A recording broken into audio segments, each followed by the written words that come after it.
is long, you're uncertain, and expensive. Well, if that's you, this video is going to show you exactly how you can help your child turn that dream into reality without wasting time on generic programs or pricey recruiting services. I'm Evan Mendoza, and for the past 7 years, I've played professionally between the St. Louis Cardinals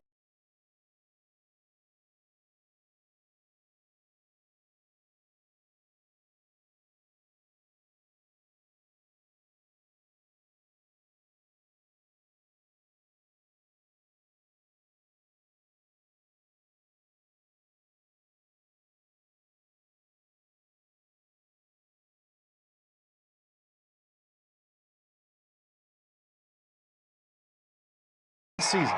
Used primarily as a pitcher, Mendoza had a grand total of 3 at-bats without a single hit. He just came to me, last spring, and he started out in the rotation. And he can't, Coach, I just can't pitch it once a week. I just, he said, I want to play. The answer was a spot in the infield. Mendoza was State's opening day starter at third base, and once he got his chance to play every day, he made the most of it. You have to be patient in this game. Not everything's going to happen right then and there when you want it to. That's something that I think this past year has taught me. There's an old joke in baseball that a player hitting below 200 is below the Mendoza line. That's named for Mario Mendoza, a light-hitting shortstop back in the 70s. NC State's Evan Mendoza is redefining the Mendoza line, raising the bar a lot closer to 400. Ken Medlin, WRAL Sports, Raleigh. All is a numbers game, batting average, ERA, streaks of success, streaks of failure. NC State's Evan Mendoza is on a hot streak that everybody's talking about. Ken Medlin tells the story. Evan Mendoza has been an offensive dynamo for NC State. He's hitting .380 in the midst of a 20-game hitting streak, a huge reason why the Pack has been camped out in college baseball's top 10. This season I've really prided myself in just grinding out every day, making sure I'm doing something every day to better my baseball skills. And talk about skills, Mendoza's success is even more impressive when you consider how rarely he saw the field last season. Used primarily as a pitcher, Mendoza had a grand total of 3 at-bats without a single hit. He just came to me, last spring, and he started out in the rotation. And he can't, Coach, I just can't pitch it once a week. I just, he said, I want to play. The answer was a spot in the infield. Mendoza was State's opening day starter at third base, and once he got his chance to play every day, he made the most of it. You have to be patient in this game. All right, not welcome everything's in, going to happen right then and there when you Hope want it to. everyone's having a That's great something day that I think today. this past year has Just go taught ahead me. and change There's this an old up joke in because baseball I that do a not player have hitting it below set up just yet. Well, my name is Evan Mendoza. I'm going to go ahead and make sure that this is all situated for the iPad. But yeah, welcome in, guys. Today is another episode of Coffee and Baseball, and I wanted to make sure that I give you guys the best overall content possible. So let me go ahead and put this iPad over here on the screen, and then that way we can get going as far as everything that we've got going on here today. Guys, my name is Evan Mendoza, like I mentioned before. I want to be able to give you guys as much valuable content as humanly possible. So that's what we're doing here today. During this live, I want to make sure that you guys are being taken care of with good baseball instruction and education. So guys, if you have any baseball related questions, feel free to ask. That is why I quite literally do this. Don't feel intimidated by asking a question. Again, all questions are very, very important. So as you guys know, today is the first ever Mendoza Line, and that's going to be the name of my new show here on Instagram, Facebook, and YouTube. So just wanted to make sure that you guys knew that we have a new time. So right here, 7 p.m. But one thing I'm going to go ahead and do, because today, you know what? We're going to scrap the 50 in a row because I'm loving this, and we're going to do this every single day for 50 straight days. Or no, we're going to go way beyond 50 straight days. So why not just take this out every single day and basically just put the episode number instead. So that's what I'm going to go ahead and do. Today is episode 33, and we are streaming at 7 p.m. Eastern weekdays. And for those that are curious and want an easy way to remember that we are streaming at 7 o'clock Eastern time. Guys, if you're on YouTube, go down below in the description to add it to your calendar. It's just going to be an easy way for you to be reminded that I am doing these live. So welcome in, guys. If this is your first ever time visiting my live on the Mendoza Line, go ahead and drop the baseball emoji down below in the description. I just want to make sure that I'm taking care of you guys if you're a first-time listener, and I want to make sure that I welcome you in with open arms. So guys, if you have those baseball-related questions like I mentioned already, feel free to ask them in the chat. I'm going to go ahead and kick things off with some questions that have already been asked on some other platforms. So let's get into today's episode. And by the way, guys, new basically in like commercials that I'm going to be doing throughout. So just be on the lookout for that. But I am looking forward to making sure that you guys get your baseball related questions answered here today. So let's get into some questions. So other kids are announcing commitments early. How do we know if we are late? So I'm going to tell you basically around junior year is when college coaches can actually officially offer these high school baseball players, right? So if you see freshmen and sophomores bragging that they have offers, more than likely they're just a teenager, probably just trying to get attention, and they think that they're really cool. So just keep in mind, all offers are going to be happening after junior year, right? After August 1st of junior year. Now, I will say this happened to me, and I got this like sense of FOMO where I was like, I felt like I was missing out on something, right? I felt like I was missing out because I had probably like 3 juniors, right, in my junior year that all committed, right? They all committed.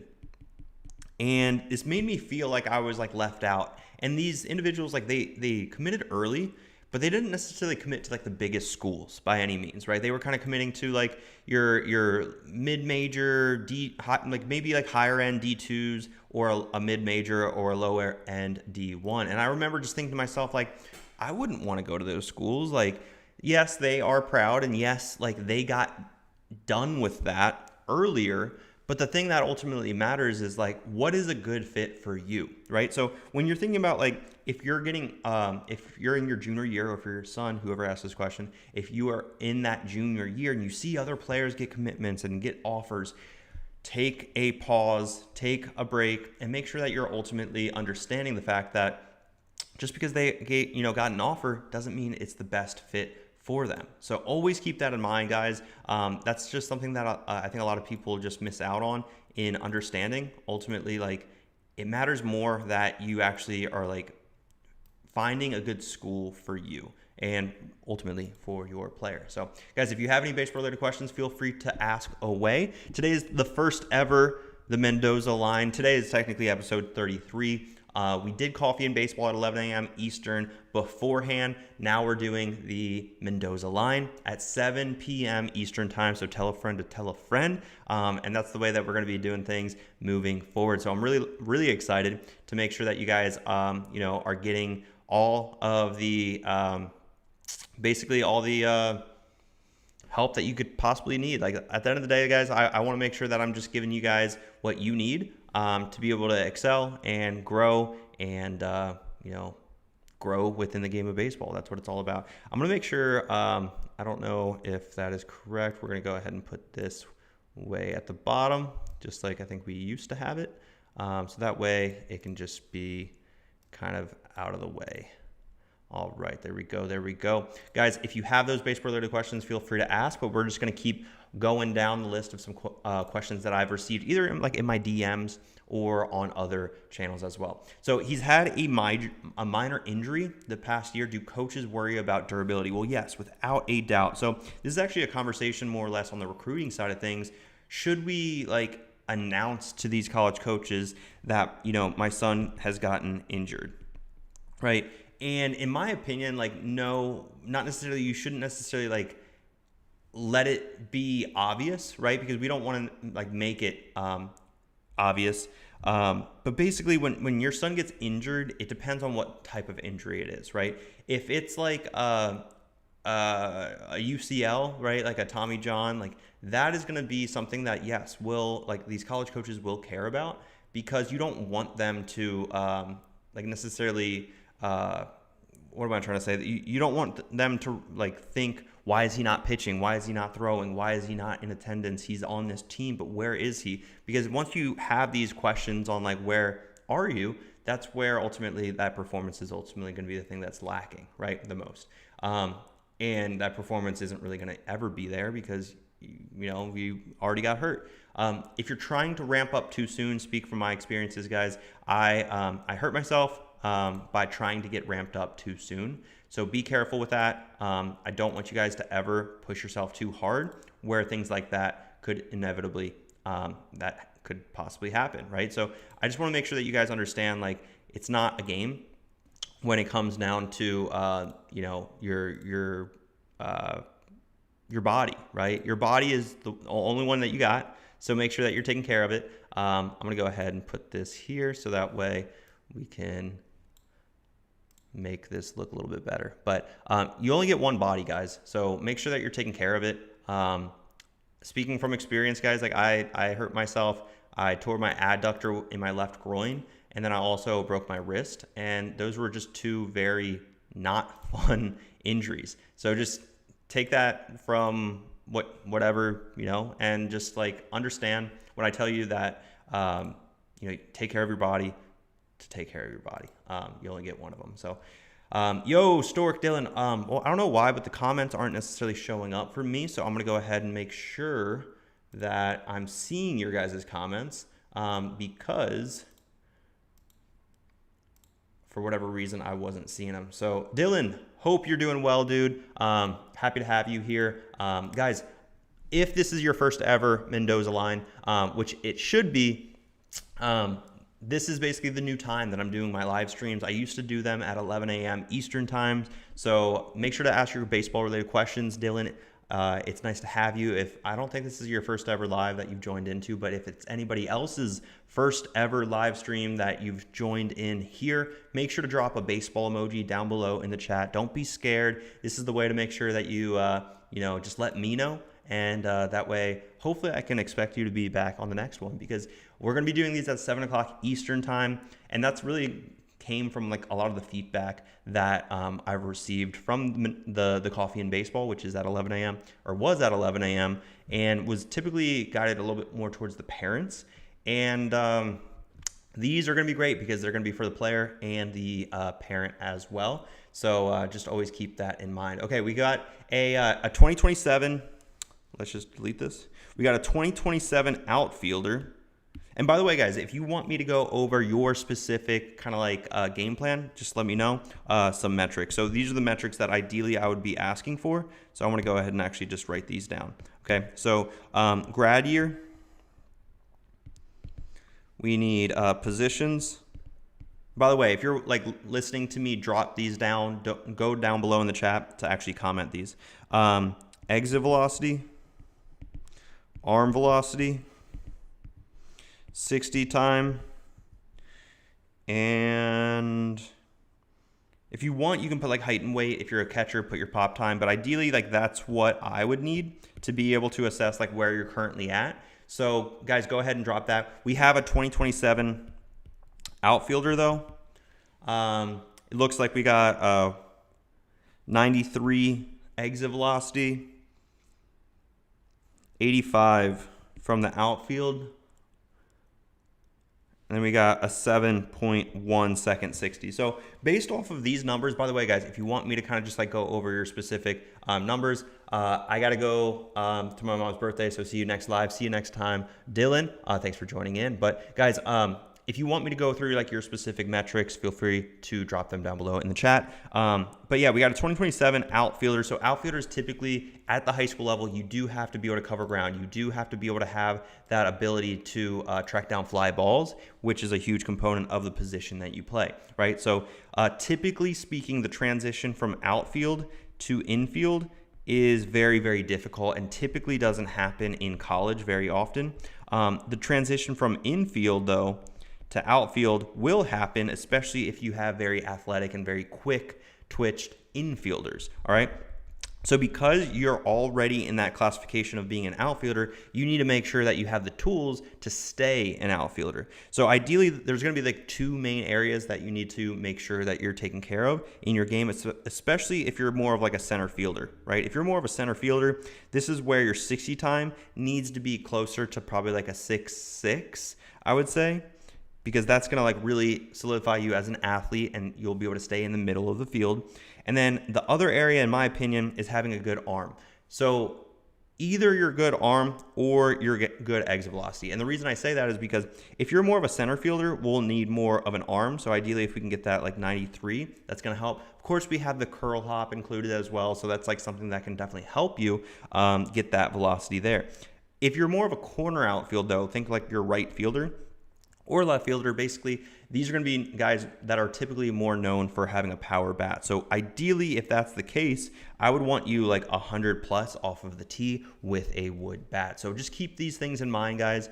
Your player profile is ultimately like what you bring to the table to your specific team and how you can potentially help them win ball games. So real quick, guys, because I want to take a quick moment for our sponsors, which is really the Mendoza Baseball Academy, guys. I just want to make sure that you guys understand like what those next steps are if you guys are serious about taking those next steps. So I'm going to go ahead and play a quick ad in 3, 2, Real quick, 1. if you have a son in 10th, 11th, or 12th grade who wants to play college baseball, listen up. At the Mendoza Baseball Academy, I built a triple play with the physical development, mental toughness, and a recruiting system that gets players noticed. And it's 100% remote, so no missed school, no wasted travel, just real results from home while your son works one-on-one with me. Click the link below to learn more and book a call with either myself or a team member today. Real quick, if you have a son in 10th, 11th, or 12th grade who wants to play college baseball, listen up. At the Mendoza Baseball Academy, All right. So I think that was like a, Ball is a numbers game, batting average, I don't know why ERA, my streaks iPad of one's success, not streaks working of failure. how it's supposed to be.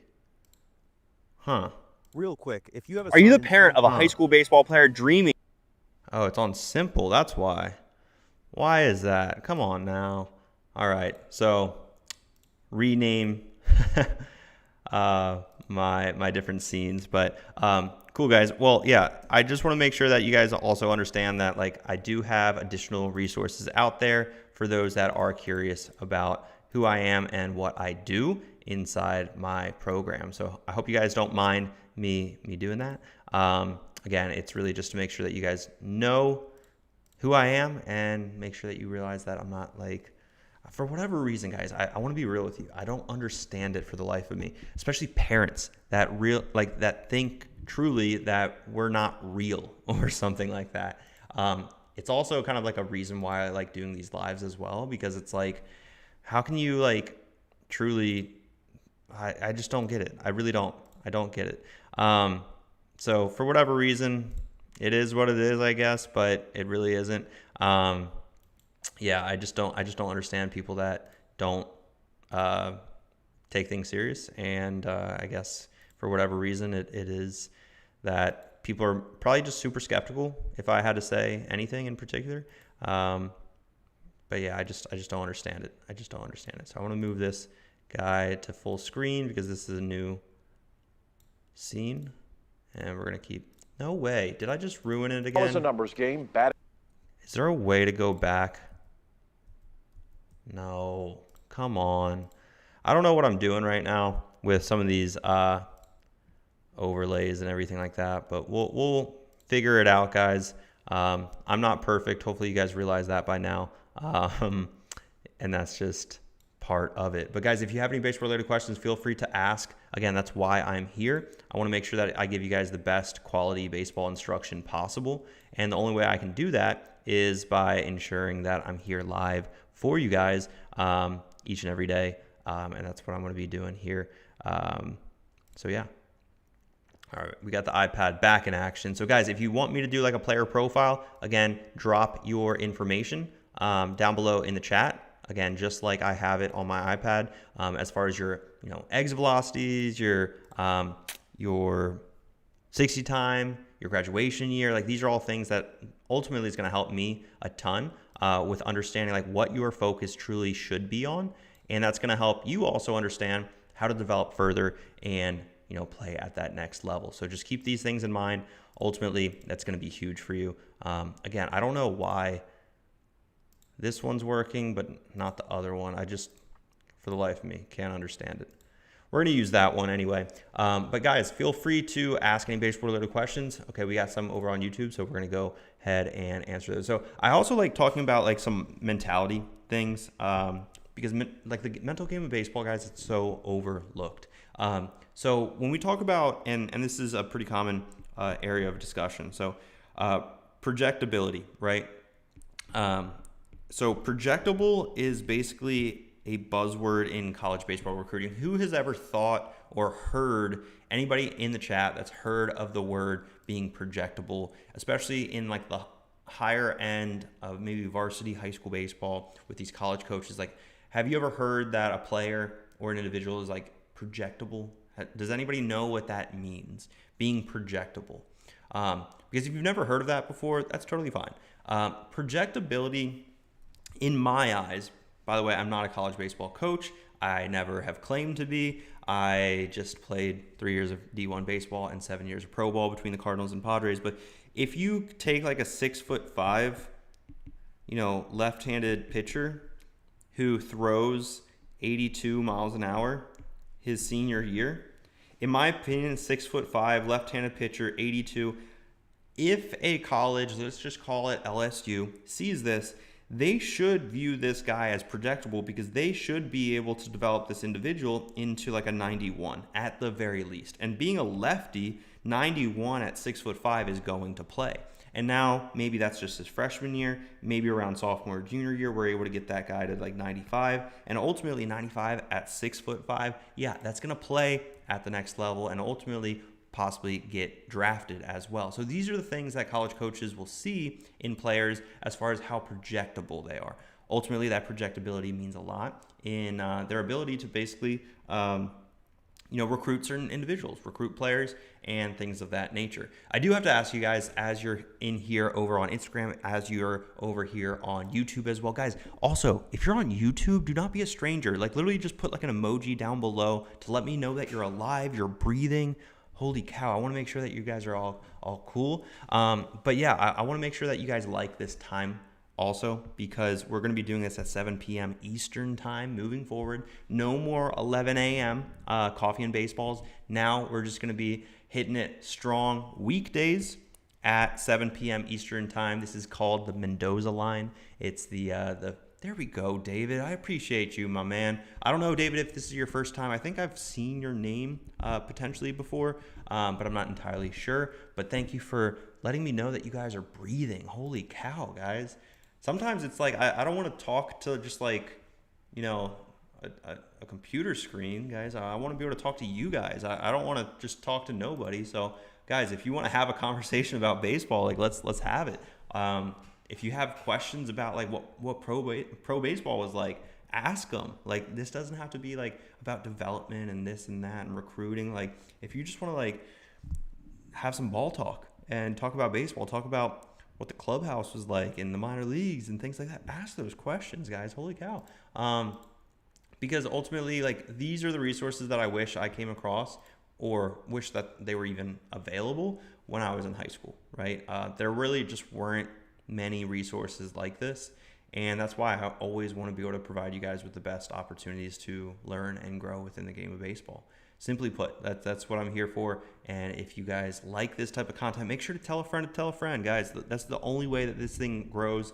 I'm never gonna like promote this by running ads to make sure that people like see my YouTube lives and stuff like that or my Instagram lives. That's not what I do.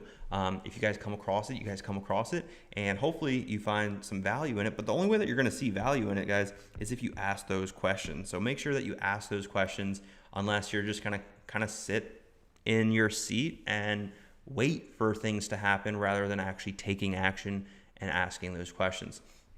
All right, my son is a 2027 left-handed outfielder who runs a 7'1" 60. Is that fast enough to get looks? In my opinion, like, yes. Can we get it better though? Yes, right? So that's where it's like, if he's a left-handed outfielder running a 60 in 7.1 seconds as a lefty, right? I don't know if he's left or left right, but either way, he bats lefty. he's still going to be able to get out of the box quicker than a righty, right? So that 7-1 really plays like maybe like a 6-9 compared to a righty because he's just bats lefty. Is it enough? Is it fast enough to get looks? That's not the right question, right? And this is why I love doing these lives, is because I want to make sure that I don't give you guys vanilla answers, because you could have asked that question to anybody else on Instagram. They're going to be like, yeah, you're great, or no, you need to get better, and then just leave it at that. I'm going to tell you about the deeper stuff that no one really likes to talk about, right? So if you really think about it, we can't have the mindset of, is it fast enough, so that way we stop working on it? And maybe that's not the intent behind that question, but ultimately we should always have that mindset of constantly improving, constantly getting better, and never feeling like we're good enough, so we're just going to throw in the towel. So we always got to keep that in mind. We always have to ensure that we're doing the right things to ultimately learn and grow, because these are the things that you need to do in baseball. You have to have that mindset of, you want to constantly grow. You never want to settle. If you settle in the game of baseball, the game will pay you back in ways that you probably won't like. So just keep that in mind, guys. Always keep that in mind. What's the best way to get noticed? Sergio, thank you for asking a question. I don't know if this is the first time that you've ever joined into the Mendoza Line. It probably is, because this is our first real episode of the Mendoza Line. Basically, we had 32 episodes of Coffee and Baseball at 11 a.m. Eastern. Now we're driving it to 7 p.m. Eastern time. So, Sergio, I hope to see you in other episodes. So, what's the best way to get noticed? Are there certain tournaments we should be making sure his team is signed up for, or just joining summer camps? All right. So the question really talks about, again, the very, very common getting exposure, right? Getting noticed, right? Exposure. It's something that I hear from families all the time. And welcome in first timer. Let's go. But yeah, as far as, you're talking about going to like travel team or, summer camps, right? So there's also the area that we're not talking about is like really showcases. And these are what I like to refer to as eval events. And an eval event is basically, you're there to get evaluated. You are not there to get the exposure, right? And ultimately the question that you asked is like, how can we get noticed?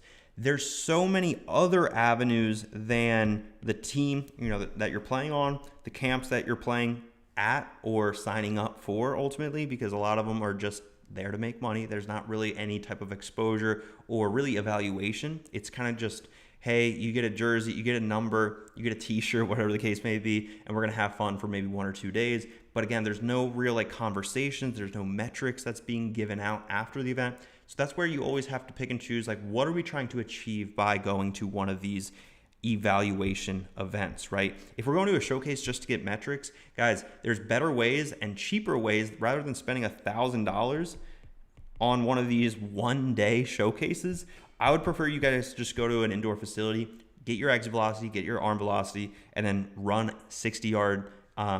60-yard dash in a straight line for 60 yards and time yourself. It's not that difficult. You don't have to pay thousands of dollars, right? As far as going to like one of these camps, guys, again, it depends on what you're trying to achieve by these camps. If you're going your freshman or sophomore year, typically it's going to be like a more fun public setting. They might say in the emails that it's invite only, but it's not. And just because I talk to basically hundreds of families every single month, guys, from what I've heard and kind of what I've seen almost, Alabama, Coastal Carolina, those are like the two that really come to the top of my head. Back when I was in high school, UCF was a huge one that would just blast out camps, blast out messages. Everything was invite only, right? And when everything is invite only, nothing is invite only, right? So you have to pick and choose these camps, but ultimately, like, do them with caution, because a recruiting strategy to get, again, the exposure of Sergio's question isn't necessarily to pick and choose like one of these and just dive into them, because some people will do that though. Like, some people will go to as many camps and showcases as really time and money will allow. And I think that's kind of just ridiculous. I would say the best lever to get that exposure would be really travel around junior year in between senior year. So that summer is a massive one, especially if you have dreams and goals of playing at the Division I level or a higher end D2. So travel team and the travel team that you are on. But that's the thing, this is the only time that the summer in between junior and senior year, that is the only time that travel ball actually really matters. There's so much other times where, in my opinion, to get this evaluation event, yes, it's important. But again, the question was, how do we get the exposure? Guys, there's really two ways of getting that exposure. There's social media and going through email. And in my opinion, this is free and this is free. To click post on social media, it's free. That's what you guys are watching this on right now as well. To email directly outreaching to these college coaches is also free. But I want to give you guys a little bit of a masterclass, right? Because if we're talking about email, a lot of people will tell me August 1st is the only time that we can start communicating with college coaches. Wrong.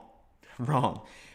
The rule, the NCAA rule on this is we can technically, the college coaches can initiate these conversation. Again, this is kind of like you, right? Or really your son, right? The NCAA coaches, Division I coaches can initiate conversations with your son August 1st and beyond of junior year, right?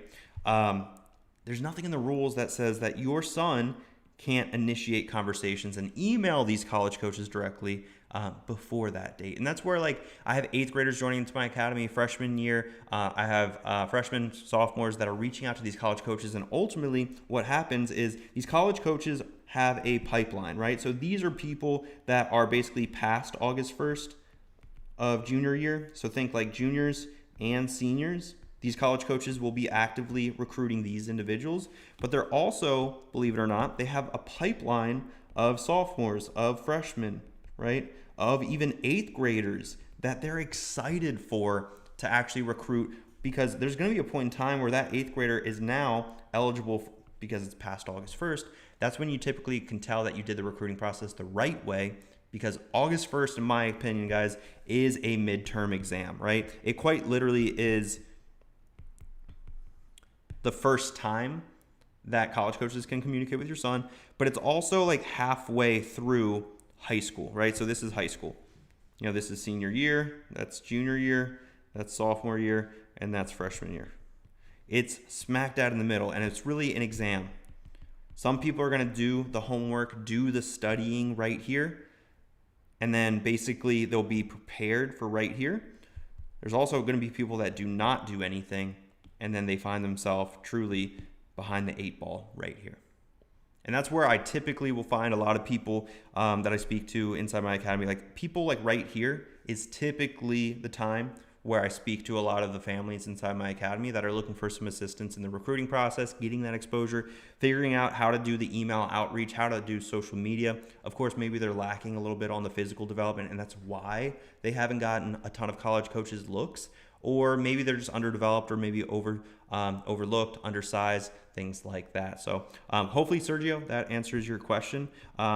Just because I went on a little bit of a rant, not necessarily rant. One thing I'm going to go ahead and do, guys, one thing that I'm trying to implement as well into these Mendoza lines is kind of like a little bit of a commercial break, just because I'm going to be doing this at around 7 o'clock.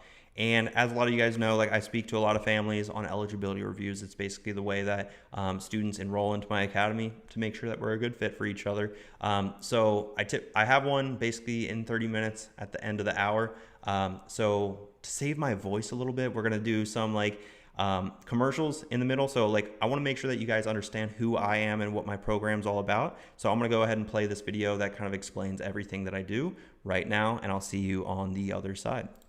Are you the parent of a high school baseball player dreaming of playing at the college level? Do you want to see your child's potential fully realized, but you feel like the road to getting noticed by college coaches is long, you're uncertain, and expensive? Well, if that's you, this video is going to show you exactly how you can help your child turn that dream into reality without wasting time on generic programs or pricey recruiting services. I'm Evan Mendoza, and for the past 7 years, I've played professionally between the St. Louis Cardinals and San Diego Padres. I've also played D1 ball at NC State while studying aerospace engineering. But here's the thing.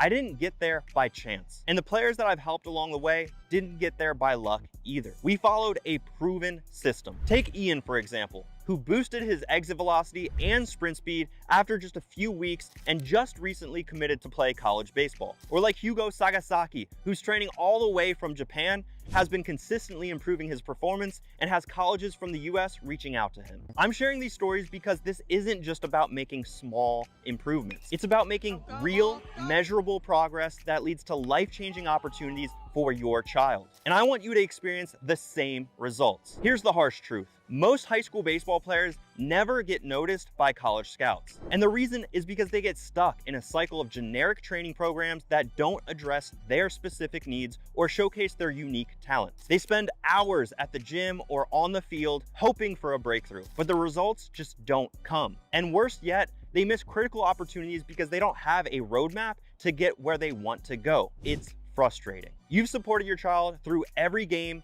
every practice, but there's no clear path to standing out from the thousands of other athletes fighting for the same college spots. Maybe you felt this too, watching your child work hard every single day and still not getting the attention from college scouts. Maybe you've been to showcases and watched other players get offers while your child was being overlooked. Or perhaps you've been feeling the pressure to make the big leap in performance before your child's senior year, but you're not sure what needs to change. It's exhausting, right? Knowing your child has the potential, but not having the right support or strategy to make that leap. The truth is, college scouts don't just want a good player.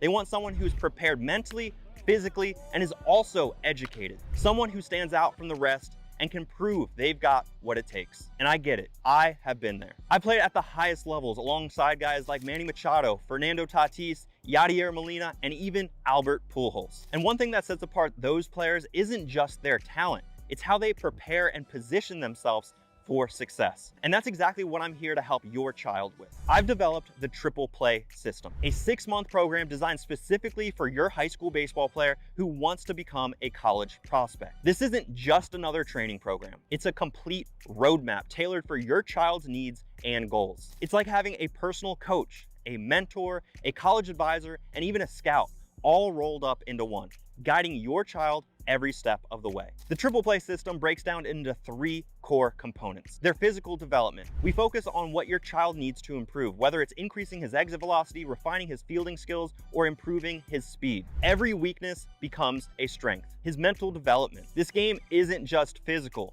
It's mental too. We help him build the mindset and resilience needed to perform under pressure, especially when college scouts are watching. And lastly, the recruiting strategy.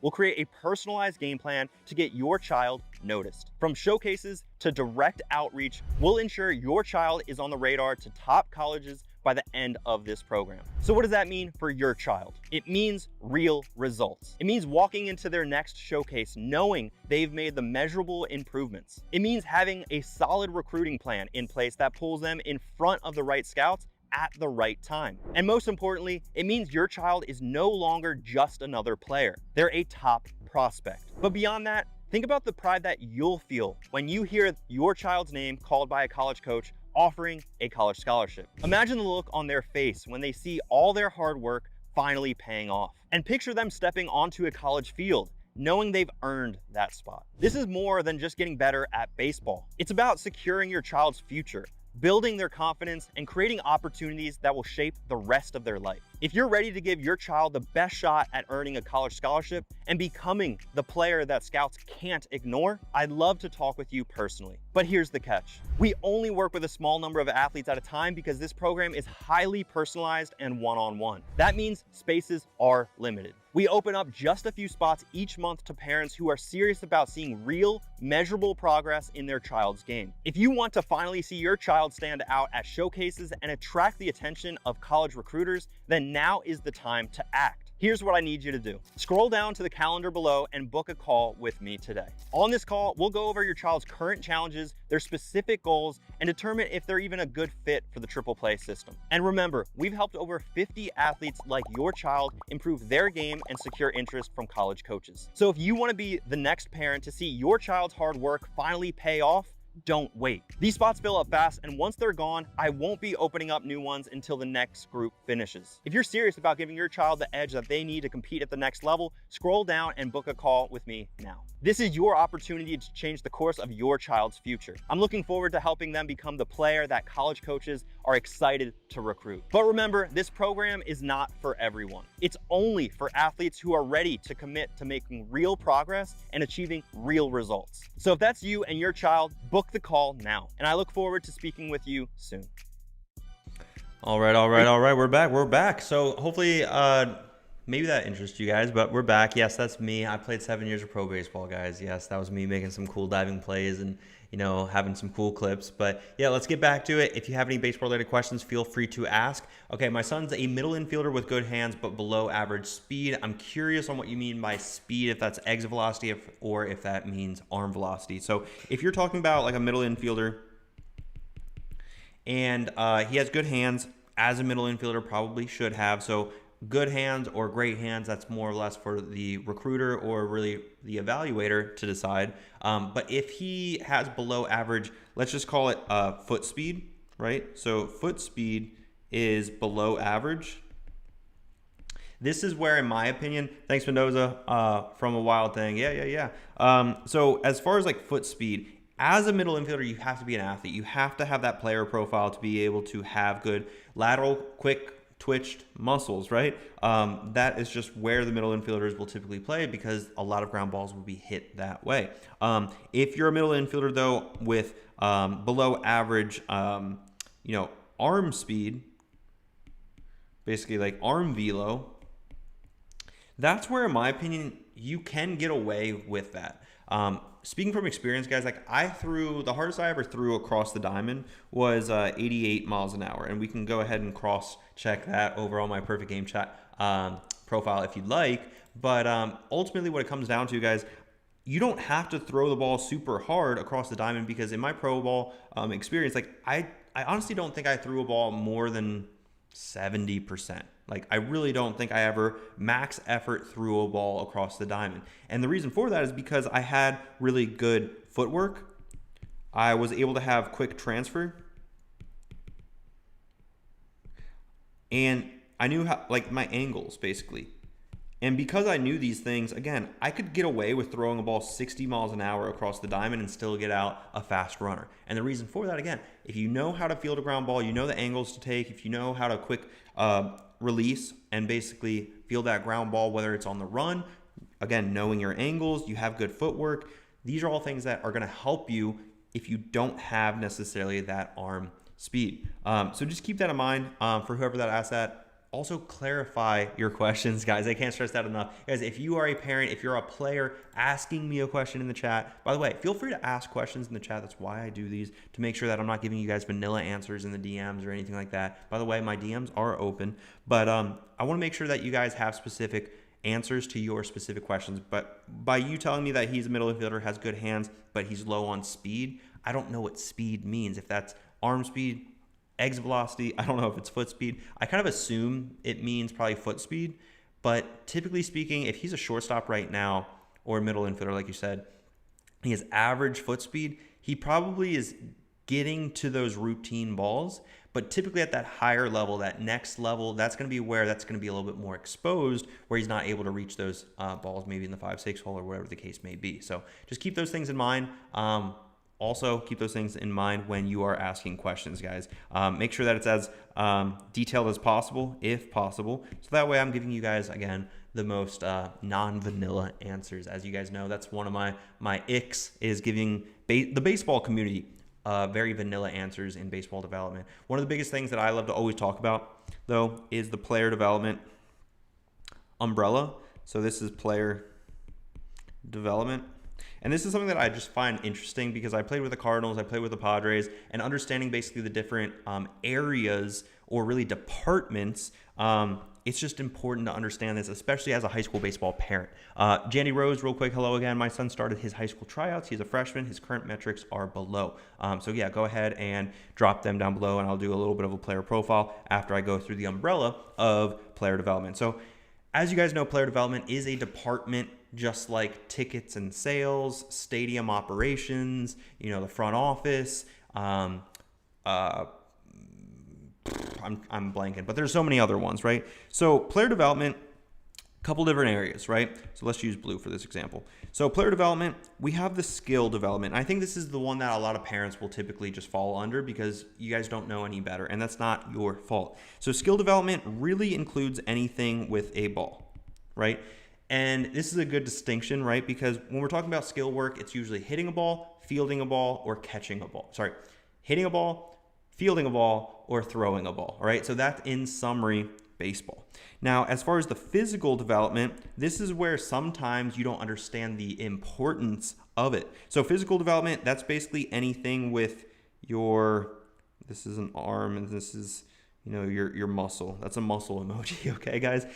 So the physical development, obviously a lot of people are doing it. We're currently doing player development. So I'm going to challenge you, Jandy Rose, because I doubt that. And nothing disrespectful for you guys. I'm just going to go into detail on all the different areas of player development that maybe you are doing, maybe you aren't doing. We can have that discussion. Also, I see some of the metrics on where your son is at. So we'll get to it in a second. But basically, physical work, that's going to be, I don't know why that just went away. No. Okay. That's basically bigger, strong, and fast, right? So think about like running faster, pumping iron, getting bigger, but not getting bigger like a bodybuilder, right? So that's where the distinction that typically freshman year, sophomore year, even sometimes I speak to juniors that are doing just bodybuilding exercises or football workouts. They're not doing anything baseball specific, incorporating fast twitch muscles or incorporating any type of like arm care or incorporating just any type of rotation, because obviously baseball is a rotation heavy sport. So what I like to talk about as far as player development for skill work, especially for the parents that are watching, because a lot of you guys will do the hitting lessons over here and be so proud of yourself. You'll be so proud of your son because he's going 1 hour a week to hitting lessons. And in reality, that's like such a small piece of the puzzle, right? Or pitching lesson or like fielding, right? Again, if you're doing that 1 hour a week, there's so many other hours out of the whole month. I will say this is probably 80% of what actually truly matters as far as the moving of the needle for, let's just say, Janny, for your instance, your son. This is what's going to move the needle the most for him, right? Now, as far as, again, the whole umbrella of player development, there's a couple of other areas that I thought was just interesting because playing with the Cardinals and Padres, they invested resources for the mental game. So this is going to be really about like increasing your baseball IQ and understanding exactly what to do, for example, on defensive strategies. Another area is just like having mental frameworks to overcome struggles, making sure that you understand the perspective of playing professional baseball. So we had an ex-Navy SEAL that would come in, you know, every 3 to 4 weeks, talk to us, share stories. And these guys are the real deal. Like, so think about this, like the Cardinals and the Padres are investing resources, let's just call it as it is. They're investing money into making sure that we have resources as players to make sure that we're taking care of this part of our player development. So that's the mental side. The next area is really the nutrition. So nutrition, again, has its own umbrella, really. So nutrition is basically food. You know what? I'll put fuel, right? So ultimately, it's what we're fueling our bodies. At the end of the day, I created a YouTube video about this, but what we put into our bodies, we are a Ferrari, and you cannot put regular fuel into a Ferrari. You have to put that premium grade, good quality meat, food, whatever the case may be, into our body so that way we can perform at the best of our ability. That's just a phrase that goes around pro ball. You're a Ferrari, you can't put regular food into a Ferrari. So kick all the fast food, the McDonald's away, because at the end of the day, that's not going to serve you at all. There's also the hydration aspect. So hydration obviously is important because if you think about beef jerky versus a raw steak, which one's easier to pull off of like the muscle? Well, obviously the beef jerky because it's dehydrated, right? The raw steak, it's hydrated, and that's what our muscles need to be ultimately to be able to perform at the highest level. Now, the last area is the supplemental areas, which is called the supplements, right? So basically taking care of your multivitamins, your vitamin D, your fish oils for your joint and heart health. I think I'm missing maybe one or two. that I used to take. Yes, like creatine, the proteins, the BCAAs, the pre-workouts, like all those things, the magnesiums, the carb loaders, and things like that. These are all things that you can take to really, again, dive deep into the nutritional side of things. Now, the last area is the leadership. So this is something that I can only speak really on the St. Louis Cardinals.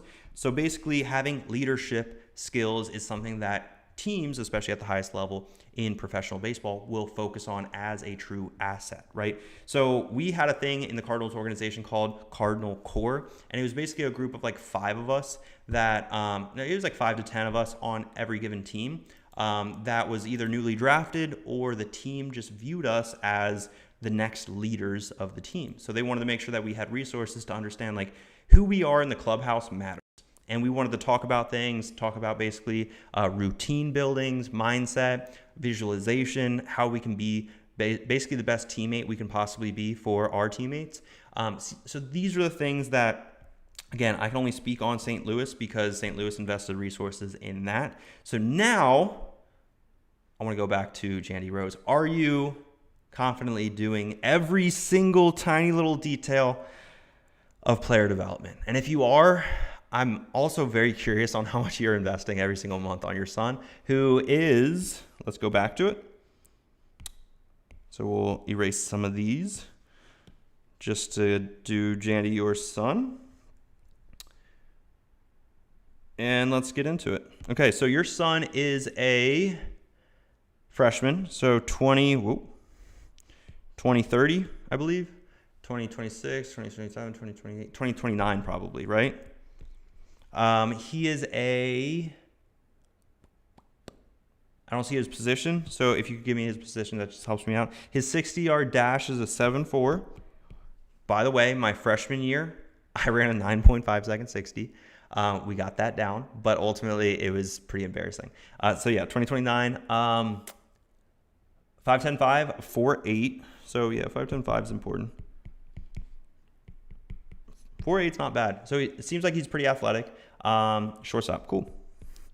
Broad jump, 7 foot. So like that's kind of important for explosiveness. It's a good number to know. Nothing's going to be more important than that 60 time, just as a quick glance. More like the strength and conditioning coaches will know what basically a 7'6" broad jump means as far as like the median or the average for a typical D1 player, things like that. But as far as the coaching staff, the baseball coaching staff, they don't really necessarily track things like that. But arm velocity, this is where, he is a freshman, but 59 miles an hour, this is something that we have to work on. Exit velocity, same thing. So what I'm seeing right here, he has the athletic quick twitch muscles in his lower body, but he's not able to translate that into his rotation, right? And ultimately, his rotation is something that we need in the game of baseball, right? We need to understand how to rotate efficiently, because if we can't rotate, it's going to show. Exit velocity, how well we can rotate with a bat in our hand. Arm velocity, how well we're able to rotate our body with a ball in our hand, right? So whether you're a pitcher, you're a catcher, you're a shortstop, whoever, you need to know how to rotate. And ultimately what this comes down to is making sure that he's doing the right things in the gym. And that's something that I'm concerned on, especially with where he's currently at with everything. 71 exit velocity, 59 arm velocity, seems pretty athletic as far as his 60 time and his 5.10.5 times. You know, him being a shortstop as well makes sense, right? He's a little bit quicker twitch. But again, like if he's not doing the right things in the gym, again, if we kind of go back to the umbrella, right? This is where like right here will always, guys, I can't stress this enough, will always be the most important thing for all high school baseball players. Full stop. Like seriously, like the physical development is something that I think we get into this trap day after day, year after year, especially from the years of basically like 8U to 13U. This is the time, in my opinion, when parents especially will fall into the trap of play. And what I mean by that is playing is the only thing important, right? It is the only thing that your son needs to do to develop his skills and get better, right? And it's kind of comical because, of course, like going through college baseball, going through professional baseball, you don't play year round. You take an off season to ultimately grow your body, right? So like think about at the start of the season, you're right here. There's going to be a point in time where you have to go down, right? You regress in strength. And that is common if you're playing a lot of games, right? But it's really your ability to understand that right here, I'm not going to play any games for this period of time. What I need to do is making sure that I build my muscles. This is the build section, which is really the off season. And if you're not doing an off season, this is when you're never building. You're never focusing as a priority, singular. There's no such thing as priorities, guys. There's only one priority to be able to build those muscles in the off season. Of course, next off season, you could regress, or if you have the right mindset, what could happen instead of regressing right here in season is we're going to be regressing, but not as much. We're going to be maintaining those muscles in the season. So if you're a high school baseball player, these are the things that we need to understand psychologically. But of course, your son's a teenager. He's probably not going to figure these things out until he actually steps foot in college, just like I did. Yo, can you tell me what would help me? Yeah, just give me some understanding. Luca, awesome. I appreciate that. You literally did that on command, which is awesome. Guys, by the way, I do need to jump off here in about like 5 minutes. I do have an eligibility review in about 5 minutes at the top of the hour. But can you provide me some gym plans for me to create for him to start? Yeah, Jandy Rose, head over to MendozaBaseballAcademy.com. I have a free sprinting program, a free upper body lift. It's just a singular day for an upper body lift. Or, best yet, you could also like apply to work one-on-one with me. That is inside my one-on-one mentorship program. But Luca, let's go ahead and grab your information right here. We have a family scout friend who's currently working on his mental side right now. Now he's currently reading Inner Excellence to refocus because he gets super competitive. That's awesome. Luca, can you help me get better and throw harder as a pitcher, class of 2029? I play center field. I pitch and I throw 72.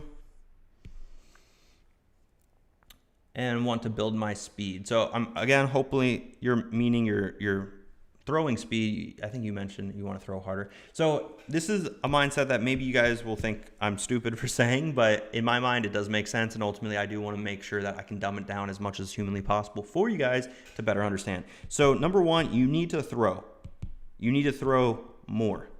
Ultimately, by throwing more, you will get more comfortable with your specific your specific mechanics, okay? By you understanding your mechanics, you'll get better mechanics. You'll get cleaner mechanics. When you get cleaner mechanics, you understand efficiency, right? These are all things that are byproducts of, again, throwing more. We're not complicating it by scap load, this, that, whatever. We're not overcomplicating. I need you to throw more and feel more comfortable throwing more. Like, I think we get also in that trap between 8U and like 14U. I get it to take care of our arms, right? I get that. But I think it bleeds too much into high school. Guys, when you get to college, you're typically throwing 6 days out of the week. There's not much rest. And when I say throw, you guys probably have a panic attack, right? Because throwing doesn't necessarily mean max effort throwing every single day. Again, this is why it's important to understand how to build out a throwing program if you're in high school, because a lot of the times high school baseball players don't typically know how to do these things. So just keep that in mind, guys. Throwing more will build, and this goes for anything. If you want to run faster, you need to run more. Anybody, any coach out there that's saying, hey, if you want to run faster, we can do these exercises in the gym and this and that. We can think about it. We can watch some videos on it. No, you got to do it, guys. You have to do it. That's the only way through. All right. So we need to do it more. And then basically once we do it more, we'll have a clearer understanding. And this is, again, why it's important to have mental frameworks to understand what we're doing in the gym and how we should be going about it. So yeah, guys, if you enjoyed this live, this is the first episode technically of the Mendoza Line. For those that don't know, like the Mendoza Line, it's kind of a negative connotation in the game of baseball. So I'm trying to regenerate it into a positive thing for you guys to be able to have a direct line with me, Evan Mendoza. I played 7 years of pro baseball. I went through the college recruiting process, and now I help high school baseball players play in college. So if you guys are interested in that, you can always click the link in my bio. But I'm going to leave you guys with that. Now I just want to really emphasize the new time, 7 o'clock Eastern time, each and every weekday. So that way I can answer your guys' questions and ultimately be the coach that I never had. I'll see you guys on the next one.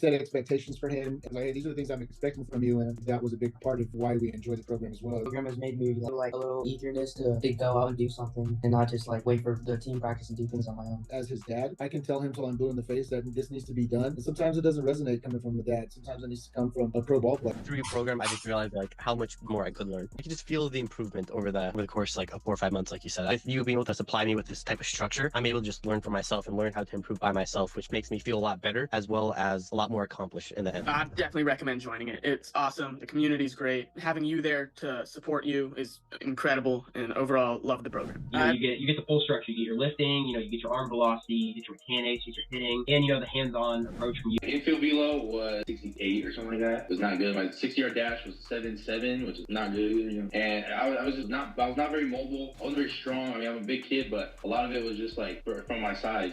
My infield velo now is 80, and my 60-yard dash is 7.0. It's insane. What was the root cause for all that? I mean, it was just staying consistent with the program. I think just I had to really stay on, like focus on the path that I was trying to get. You know what I'm saying? I was trying to become elite. I was trying to get better. I know the stats at the time. I was like, oh yeah, that's not that bad. But going back and looking, that's not where I should be to play at the next level. Staying consistent with the program really helped me through that time. I feel like now I'm really dialed into what I'm doing. So when I do it, it's just like this before, like you talked about earlier, like it's just coming in naturally. That felt good. I mean, it gave me my confidence shot up. I think you should join in. You do a really good job of replying back to messages, and you're really fast to help out other people with like coaching and their swings.